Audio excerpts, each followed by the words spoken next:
ఇస్తే కదా మీరే కుదరలా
నేను ఉండే కొద్దీ నా చుట్టూనే అది అనవసరమైనటువంటి కాంప్లికేషన్ ఉంటూ నేను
సార్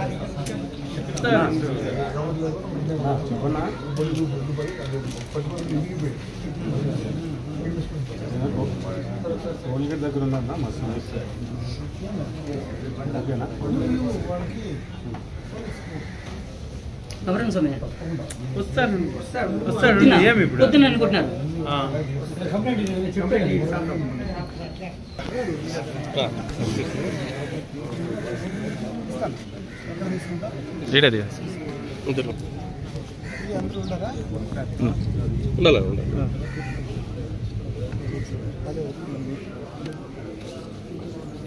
ఓకేనా నిన్న వీకోటలో జరిగినటువంటి సంఘటన చాలా దురదృష్టకరమైనటువంటి సంఘటన. ఇది జరిగి ఉండకూడదు.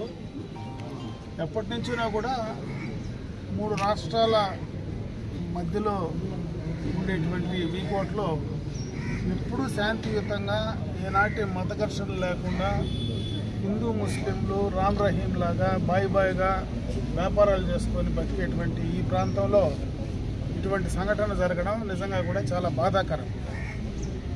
దీంట్లో ఏ పాపం ఎరిగినటువంటి వాళ్ళు వ్యాపారస్తులు నష్టపోయేది కూడా నిజంగా కూడా చాలా బాధ కలిగించింది. నేను కలెక్టర్ గారితో ముఖ్యమంత్రి గారి నోటీసు కూడా నిన్ననే తీసుకెళ్లడం జరిగింది. నిన్న జరిగినటువంటి సంఘటన తెలిసిన వెంటనే కలెక్టర్ గారిని ఎస్పీ గారిని నేను కొంచెం దూరంలో ఉంటే ఇద్దరిని కూడా రాత్రి ఇక్కడికి వెళ్ళమని చెప్పడం, ముఖ్యమంత్రి గారి నోటీసులో పెట్టడం, వాళ్ళు వెంటనే ఇక్కడికి రావడం, రాత్రి ఎంత లేట్ అయినా కలెక్టర్ గారు ఎస్పీ గారు దాదాపు ఈ యొక్క సంఘటనకు సంబంధించినటువంటి దాన్ని అలాగే మరి శాంతియుతంగా రాత్రి అంత లేటుగా కూడా చేయడం అనేది నిజంగా కూడా అధికారులను కూడా నేను మనస్ఫూర్తిగా కూడా ఈ కార్యక్రమానికి రావడానికి అభినందిస్తున్నా. దీన్ని తగ్గించి ఈరోజు నార్మల్ స్టేజ్కి తేవాల్సినటువంటి పరిస్థితి కూడా ఉంది. నేను ఇక్కడ వీకోట్లో ఉండేటువంటి ముఖ్యమైనటువంటి వాళ్లకు అదేవిధంగా ప్రజలకు కూడా హిందూ ముస్లిం సోదరులకు కూడా నేను ఒకటే కోరుకుంటున్నా, మంది శాంతియుతంగా ఉండేటువంటి ప్రాంతం, ఇక్కడ ఎప్పుడూ కూడా మత ఘర్షణ లాంటివి జరగల, అటువంటి వాటిని ప్రోత్సహించవద్దని చెప్పి నేను మనస్ఫూర్తిగా వాళ్ళని తెలియజేసుకుంటున్నాను. ఈ సంఘటన ద్వారా నష్టపోయినటువంటి వాళ్లకు నష్టపరిహారం ఏదైతే జరిగిందో దాన్ని ఇప్పించడానికి ఖచ్చితంగా ముఖ్యమంత్రి గారి దృష్టిలో పెట్టడం కూడా జరిగింది. వెంటనే ఆ నష్టపరిహారం కూడా తీసుకురావడానికి తప్పనిసరిగా కూడా చర్యలు తీసుకోబోతాయని చెప్పి కూడా తెలియజేసుకుంటున్నా. అదేవిధంగా ఈ ప్రాంత ప్రజానీకానికి కూడా నేను మనవి చేసుకునేది, నేను శాంతిని కోరుకునేటువంటి మనిషిని. ఇక్కడ ఉన్నారా?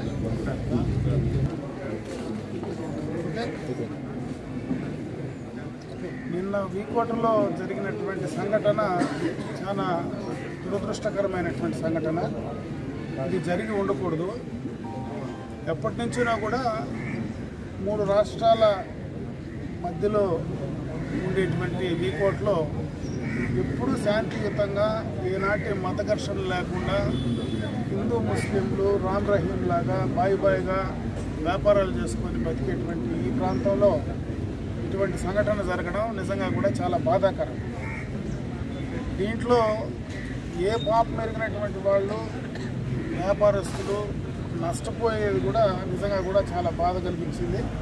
నేను కలెక్టర్ గారితో ముఖ్యమంత్రి గారి నోటీసు కూడా నిన్ననే తీసుకెళ్లడం జరిగింది. నిన్న జరిగినటువంటి సంఘటన తెలిసిన వెంటనే కలెక్టర్ గారిని ఎస్పీ గారిని నేను కొంచెం దూరంలో ఉంటే ఇద్దరిని కూడా రాత్రి ఇక్కడికి వెళ్ళమని చెప్పడం, ముఖ్యమంత్రి గారి నోటీసులో పెట్టడం, వాళ్ళు వెంటనే ఇక్కడికి రావడం, రాత్రి ఎంత లేట్ అయినా కలెక్టర్ గారు ఎస్పీ గారు దాదాపు ఈ యొక్క సంఘటనకు సంబంధించినటువంటి దాన్ని అలాగే మరి శాంతియుతంగా రాత్రి అంత లేటుగా కూడా చేయడం అనేది నిజంగా కూడా అధికారులను కూడా నేను మనస్ఫూర్తిగా కూడా ఈ కార్యక్రమానికి రావడానికి అభినందిస్తున్నా. దీన్ని తగ్గించి ఈరోజు నార్మల్ స్టేజ్కి తేవాల్సినటువంటి పరిస్థితి కూడా ఉంది. నేను ఇక్కడ వీకోట్లో ఉండేటువంటి ముఖ్యమైనటువంటి వాళ్లకు అదేవిధంగా ప్రజలకు కూడా హిందూ ముస్లిం సోదరులకు కూడా నేను ఒకటే కోరుకుంటున్నా, మంది శాంతియుతంగా ఉండేటువంటి ప్రాంతం, ఇక్కడ ఎప్పుడూ కూడా మత ఘర్షణ లాంటివి జరగల,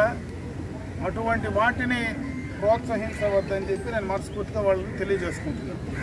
ఈ సంఘటన ద్వారా నష్టపోయినటువంటి వాళ్లకు నష్టపరిహారం ఏదైతే జరిగిందో దాన్ని ఇప్పించడానికి ఖచ్చితంగా ముఖ్యమంత్రి గారి దృష్టిలో పెట్టడం కూడా జరిగింది. వెంటనే ఆ నష్టపరిహారం కూడా తీసుకురావడానికి తప్పనిసరిగా కూడా చర్యలు తీసుకోబోతాయని చెప్పి కూడా తెలియజేసుకుంటున్నా.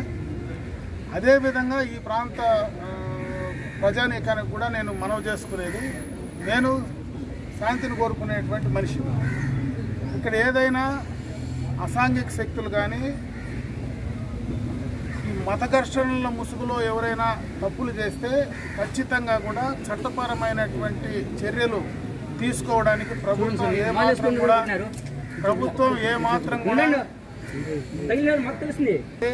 నేను ఎప్పుడూ కూడా అందుబాటులోనే ఉంటా. ఏ రాత్రైనా అపరాత్రైనా నేను రావడానికి సిద్ధంగా ఉంటా. ప్రభుత్వ పరంగా దాన్ని మీకు న్యాయం చేయడానికి ఖచ్చితంగా కూడా సిద్ధంగా ఉంటానని చెప్పి తెలియజేసుకుంటూ మీరందరూ కూడా శాంతియుతంగా సంవయనం పాటించమని చెప్పి మరొకసారి వీకోట పట్టణమే కాదు వీకోట మండలం చుట్టుపక్కల ఉండేటువంటి ప్రాంతాలందరూ కూడా దాన్ని ఆచరించమని చెప్పి నేను మనస్ఫూర్తిగా కూడా మిమ్మల్ని కోరుకుంటున్నాను. ఎస్పీ గారికి కూడా చెప్పడం జరిగింది. దీనికి సంబంధించి ఇప్పుడే ఆ 2 వర్గాలతో కూడా వాళ్ళు ఇప్పుడు సమావేశం ఏర్పాటు చేసి మాట్లాడడం కూడా జరుగుతుంది. దీన్ని న్యాయపరంగా తప్పు చేసినటువంటి వాళ్లకు ఏ రకంగా వాళ్ళపైన చట్టపరమైన చర్యలు తీసుకోవాలనో తప్పనిసరిగా తీసుకోవడం కూడా జరుగుతుంది. దీన్ని నార్మల్ స్టేజ్కి తేవడానికి ఒక పీస్ కమిటీని కూడా ఏర్పాటు చేయమని చెప్పి కోరడం జరిగింది. ఈరోజు ఇరు వర్గాలతో మాట్లాడిన తర్వాత ఒక పీస్ కమిటీని కూడా ఏర్పాటు చేసి ఈ ప్రాంతంలో శాంతిని నెలకొల్పడానికి ఆ కమిటీ పూర్తిగా కూడా బాధ్యత తీసుకుని చేయడం జరుగుతుందని చెప్పి తెలియజేస్తుంది.